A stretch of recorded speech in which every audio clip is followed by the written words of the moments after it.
Donc il y avait au moins deux bonnes raisons pour parler de lui aujourd'hui avec l'historien de Télématin et d'ailleurs Frédéric Gersal. C'est effectivement, il est né en janvier, ça tombe bien, il rentre dans les clous. Oui. Et puis il n'était pas comme les autres, Richard. Et une carrière extraordinaire. Il s'agit de Richard Nixon, effectivement.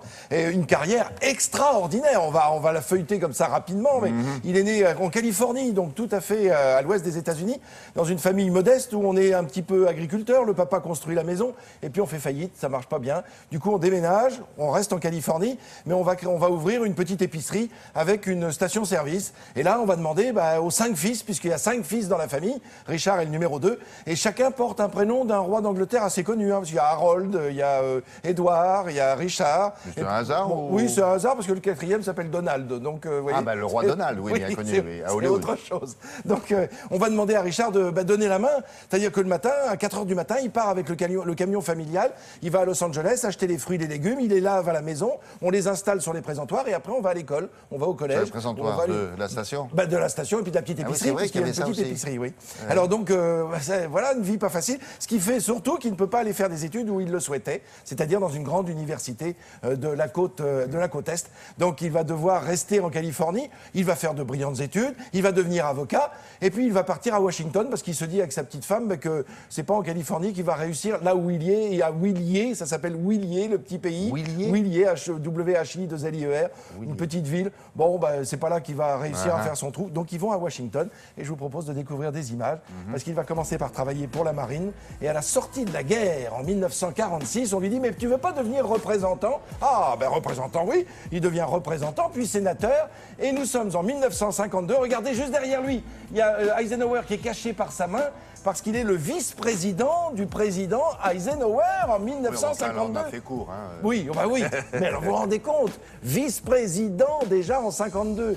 Il va le suivre pendant ses 2 mandats, donc ils sont tous les deux réélus en 56. Et heureusement que Nixon est là. Il fait preuve d'ailleurs d'homme d'État parce que en 53 déjà Dwight Eisenhower a une crise cardiaque, donc il va en tant que vice-président tenir les rênes du pouvoir. Et puis en 1960, donc à la fin du 2e mandat, et il va se présenter face à qui? Regardez, des images d'exception encore, avec en face de lui John Fitzgerald Kennedy. Tout le monde disait mais attendez, il est beaucoup plus jeune, Nixon est beaucoup plus ancien, mais comment? Ils ont tout juste 4 ans d'écart. Mais voilà, il est télégénique, il est photogénique et du coup Kennedy remporte les élections de 1960. On sait qu'il est abattu en 1963. Nixon refuse de se présenter en 64, mais le voilà avec sa femme, Pat, et ses 2 filles, Tracy et Julie. Et il se présente en 1968, et là, il est élu avec un score absolument faramineux, plus de 60% pour Richard Nixon. C'est un cas unique dans l'histoire d'avoir été vice-président, puis de se présenter, d'être battu, et enfin de quand même devenir président des États-Unis. Il lâche pas, lui. C'est un cas républicain, on a oublié peut-être de le dire. Oui, vous avez tout à fait raison. Il est républicain depuis le début du camp républicain. Et là, on le voit qui prête serment comme président. Il a comme vice-président Spiro Agnew. Il va être élu 4 ans plus tard, en 1976.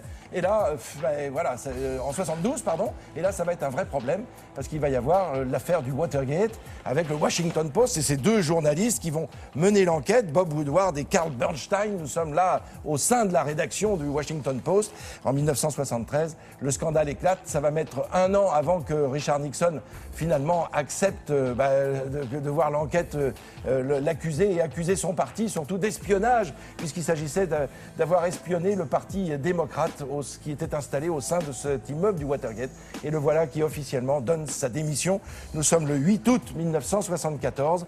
Et le Richard Nixon est le seul président à avoir démissionné. Son vice-président qui a changé entre-temps s'appelle Gerald Ford.